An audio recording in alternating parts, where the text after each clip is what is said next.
Hello everyone, कैसे हैं आप सभी लोग। आशा है कि आप लोग बहुत अच्छे होंगे। आज है 26 अगस्त और 26 अगस्त साल 2026 के हरियाणा करंट अफेयर इस वीडियो में हम लोग पढ़ने वाले हैं। आइए सेशन की करते हैं हम लोग शुरुआत। अच्छा, आज आप लोगों को पता है ना, आज हम एक त्योहार सेलिब्रेट कर रहे हैं जिसका नाम है ओणम। हालांकि ये दक्षिण भारत में और स्पेशली किस राज्य का त्योहार है? केरल राज्य का त्योहार है। एग्जाम में कई बार पूछा जाता है कि ओणम किस राज्य में सेलिब्रेट करते हैं, ये केरल का है या थोड़ा डिटेल में यूं पूछे तो एक्चुअली ये किस टाइप का त्योहार है, तो इसको आप लोग हार्वेस्ट, क्रॉप हार्वेस्ट वाला यानी कि फसल कटाई का त्योहार के रूप में इसको माना करते हैं। एक छोटी सी कहानी आप लोगों ने सुनी होगी, एक राजा महाबली की कहानी है। कहते हैं ओणम का संबंध उसी से ही है। महाबली एक कहते हैं बहुत ही प्रसिद्ध राजा हुआ करते थे। सुख समृद्धि या समानता के लिए उनको जाना करते हैं। ऐसी एक कथा है कि भगवान विष्णु ने वामन अवतार लिया था और महाबली से 3 पग जमीन मांगी थी, 3 पग भूमि मांगी थी कह सकते हैं। तो वामन ने 2 पगों में तो पूरी पृथ्वी और आकाश को नाप लिया। अब तीसरे पग के लिए महाबली ने अपना सिर जो है भगवान के आगे किया। तो ऐसा माना जाता है कि महाबली को साल में एक बार अपनी प्रजा से मिलने की अनुमति है और केरल में उनके इसी आने की खुशी में ही ओणम मनाते हैं। तो महाबली और भगवान विष्णु के वामन अवतार से संबंध इसका हम लोग माना करते हैं। और लगभग ये 10 दिनों का एक उत्सव होता है, ऐसा नहीं कि एक दिन का होता है। इसका जो सबसे पहला दिन होता है ना, उसको कहा करते हैं अत्थम के नाम से जानते हैं, अत्थम। यूपीएससी में एक बार ये क्वेश्चन पूछा गया था। और इसका जो लास्ट दिन जो है ना, उसको माना करते हैं तिरुवोणम के नाम से जाना करते हैं हम लोग, ठीक है ना। तिरुवोणम के नाम से जानते हैं। बाकी इसके अंदर ऐसे एक आता है आपका ये पुक्कलम करके आता है एक आपका, जिसमें फूलों से रंगोली बनाते हैं। वो एक ही ना केले के पत्तों पे खाना खाते हैं, शाकाहारी भोजन ही खाते हैं। उसको ओन सदा के नाम से जाना करते हैं, उसको कहते हैं ओन सदाया कहते हैं। इसके अलावा ये बोट रेस वगैरह करते हैं, उसको ये वल्लम कल्ली कहते हैं।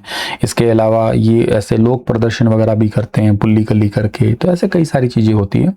वैसे आज अकेला ओणम नहीं है, आज आपको पता होगा एक ईद मिलाद भी है, या मिलाद उन नबी ईद भी है आज। इसका क्या मतलब है सर? देखो, मिलाद वर्ड जो होता है ना आपका, इसका मतलब जन्म से संबंधित ही होता है आपका। कभी भी मिलाद वर्ड कहीं आपको मिल जाए ना, इसका मतलब होता है जन्म। और नबी का मतलब है पैगंबर, इसका मतलब है पैगंबर के जन्मदिन की याद में आज का दिन मना रहे हैं। तो आज वैसे रिस्ट्रिक्टेड हॉलीडे है, आरएच है, ठीक है ना। एक गस्टेड हॉलीडे होता है, एक रिस्ट्रिक्टेड है। तो ये रिस्ट्रिक्टेड है आपका, गस्टेड नहीं है, ठीक है। हरियाणा रोडवेज की इलेक्ट्रिक बसों में विद्यार्थी बस पास के माध्यम से प्रतिदिन अधिकतम कितने किलोमीटर तक यात्रा कर सकेंगे? तो इसका कल आपसे पूछा था, 150 किलोमीटर इसका जवाब सही रहेगा। आप लोग सीईटी मेंस की तैयारी कर रहे हैं तो स्टार IQ एप्लीकेशन पे द्रोणाचार्य बैच है, ले सकते हैं स्क्रीनिंग एग्जाम के लिए भी। और टॉपर बैच है हरियाणा GK प्लस में साइंस का कॉम्बो बैच है आपका, इसको भी आप ले सकते हैं। रोहतक की हेल्थ यूनिवर्सिटी में prevention and treatment of sports injury theme पर नेशनल कॉन्फ्रेंस का आयोजन कब किया जाएगा? नेशनल कॉन्फ्रेंस का आयोजन होने वाला है 30 अगस्त साल 2026 को इसका आयोजन होगा। कॉन्फ्रेंस में फिजियोथेरेपिस्ट, कोच और खिलाड़ी भाग लेंगे। एक्चुअली ये कॉन्फ्रेंस इसलिए होने वाली है कि हरियाणा के अंदर 40% खिलाड़ियों में विटामिन डी की कमी है। अच्छा, एक बात है कि विटामिन डी तो सर हमें मिलता है, धूप से मिलता है, और भारत में तो धूप तो बहुत पड़ती है। फिर आखिरकार खिलाड़ियों में या लोगों में विटामिन डी कम क्यों हो रहा है? हम एक्चुअली धूप से बचते हैं, प्रैक्टिकली ये है। मतलब हम धूप में जाते हैं और ऐसी धूप में जाते हैं, पहली तो बात, जिस धूप में हमें विटामिन डी नहीं, हमारे स्किन पे टैनिंग आना स्टार्ट होती है। या एक प्रकार से ये कह सकते हैं कि मतलब वो धूप में विटामिन नहीं मिल पा रहा है हमें उस समय, दोपहर की धूप में। एक्चुअली जो सुबह की धूप होती है ना, जब सूर्य निकल रहा होता है, उस समय सन बाथ, कई सारे देशों में कल्चर आपको पता होगा, सन बाथ लेते हैं वो ऐसे खुले होके बीच पे। आपने देखा होगा ना लोगों को सोते हुए।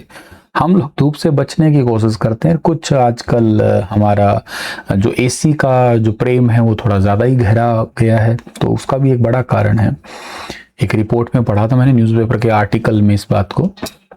कॉन्फ्रेंस में BCCI के पूर्व फिजियोथेरेपिस्ट डॉक्टर वैभव डागा स्पोर्ट्स टैपिंग के जरिए चोट के त्वरित इलाज के लिए प्रैक्टिकल वर्कशॉप है यहाँ पे रखने वाले हैं। और इसके बाद में आगे बढ़ते हैं तो प्रधानमंत्री जी ने हरियाणा के किन दो नए सरकारी मेडिकल कॉलेज का उद्घाटन किया है? तो एक तो भिवानी और एक है कोरियावास। 594 करोड़ रुपए की लागत से पंडित नेकीराम शर्मा राजकीय चिकित्सा महाविद्यालय जिला भिवानी और लगभग 844 करोड़ रुपए की लागत से महर्षि चौवेन मेडिकल कॉलेज और तुलाराम अस्पताल गांव कोरियावास नारनौल केंद्र महेंद्रगढ़ है, इसका उद्घाटन मथुरा से किया है इन्होंने। सोलर नलकूपों के जरिए सौर ऊर्जा के उपयोग में हरियाणा देश में किस हिस्से में आता है? कौन से नंबर पे आता है? दूसरे नंबर पे आता है। प्रधानमंत्री कुसुम योजना के कंपोनेंट बी के चलते हुए कृषि नलकूपों को लगाने में हरियाणा महाराष्ट्र के बाद में दूसरे नंबर पे आता है। साल 2019 में आरंभ हुई इस योजना के बाद अब तक हरियाणा में 1.99 लाख से ज्यादा सोलर नलकूप लग चुके हैं। पेरिस जलवायु समझौते 2015 के चलते हुए साल 2019 को पीएम कुसुम योजना हरियाणा में या पूरे भारत में स्टार्ट हुई थी। साल 2030 तक जो है ना गैर जीवाश्म ईंधन स्रोत की स्थापित विद्युत क्षमता 40% हासिल करने का सरकार का टारगेट भी है। हरियाणा एटीएस की पहली महिला प्रमुख किसे बनाया है? तो हरियाणा एटीएस की पहली महिला प्रमुख बनाया है नाज़नीन भसीन को बनाया गया है। तो हरियाणा के नए पुलिस महानिदेशक डायरेक्टर जनरल ऑफ पुलिस, इनका तो नाम है अजय सिंघल है। इन्होंने हरियाणा पुलिस हाउसिंग कॉरपोरेशन के चेयरमैन और एमडी मैनेजिंग डायरेक्टर का अतिरिक्त कार्यभार सौंपा गया है। और हरियाणा एटीएस का हेडक्वार्टर जो है वो है पंचकुला के अंदर है। आतंकवाद के खतरे से निपटने के लिए हरियाणा में एंटी टेररिज्म स्क्वाड का गठन किया है और 2007 बैच की आईपीएस अधिकारी नाज़नीन भसीन को इसका पहला प्रमुख बनाया गया है। और के साथ साथ जो है ना डीजीपी जिनका नाम अजय सिंघल है, इनको हरियाणा पुलिस हाउसिंग कॉरपोरेशन के चेयरमैन और मैनेजिंग डायरेक्टर का अतिरिक्त कार्यभार मिला है। बुडापेस्ट रैंकिंग सीरीज साल 2026 में हरियाणा के पहलवान अमन सहरावत ने कौन सा पदक जीता है? तो अमन सहरावत ने मेडल जीता है, गोल्ड मेडल जीता है। तो पेरिस ओलंपिक कांस्य पदक विजेता हरियाणा के झज्जर के युवा स्टार पहलवान अमन सहरावत ने हंगरी के अंदर ही आयोजित हुई थी और इस रैंकिंग सीरीज के अंदर 57 किलोग्राम भार वर्ग में इन्होंने जॉर्जिया के रॉबर्ट जो डिंगाशली को हराकर गोल्ड मेडल जीता है इन्होंने। सो इतना याद रखना है आप लोगों को। इसमें ना 61 किलोग्राम भार वर्ग में सोनीपत के दीपक ने भी कांस्य पदक जीता है।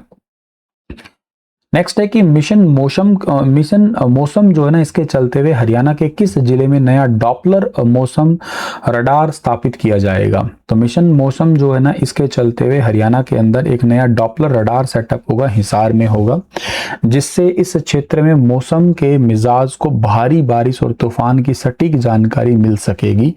तो मिशन मौसम के चलते हुए नया डॉपलर मौसम रडार हिसार में स्थापित होगा आपका। हरियाणा सरकार ने प्रदूषण संबंधी नई परियोजना किस नाम से स्टार्ट करने की मंजूरी दी है? तो यह है अर्जुन एआई के नाम से। अर्जुन एआई मतलब आर्टिफिशियल इंटेलिजेंस है for resilient jobs, urban air quality and next generation skills परिषद है। हरियाणा सरकार की एक कृत्रिम बुद्धिमत्ता आर्टिफिशियल इंटेलिजेंस बेस्ड प्रदूषण निगरानी एवं नियंत्रण परियोजना है ये। इस परियोजना को मुख्यमंत्री नायब सिंह सैनी ने मंजूरी दे दी है। इसके चलते हुए कमांड एंड कंट्रोल सेंटर स्थापित किया जाएगा तो रियल टाइम प्रदूषण डेटा का विश्लेषण भी करेगा। प्रदूषण का स्तर बढ़ते ही संबंधित विभाग को तुरंत अलर्ट भेजा जाएगा ताकि समय रहते कोई प्रभावी कार्रवाई है वो करवाई जा सके। तो अर्जुन आपको याद रखना है ये। आज का सेशन इतना ही है। आप लोगों के लिए सवाल है कि मुंबई में आयोजित राउंड टेबल कॉन्फ्रेंस के दौरान विभिन्न कंपनियों ने हरियाणा में कितनी राशि से अधिक निवेश के लिए एमओयू पे साइन किया है? एक ना राउंड टेबल कॉन्फ्रेंस हमारे अंग्रेजी हुकूमत के समय भी हुई थी 1930, 31, 32 वाली। उसमें अलग हरियाणा की मांग किस राउंड टेबल कॉन्फ्रेंस में और किसने की थी? ये तीनों कहाँ हुई थी? क्या इनका एजेंडा था? तीनों में किसने हिस्सा लिया था? गांधी जी किस में आए थे? ये सब बताना मुझे। किसने हरियाणा की अलग हरियाणा की मांग की थी? कौन थे? हरियाणा में कहाँ से थे? कहाँ के कमिश्नर थे? ये सब कुछ बताना आप लोग को। Okay, thank you.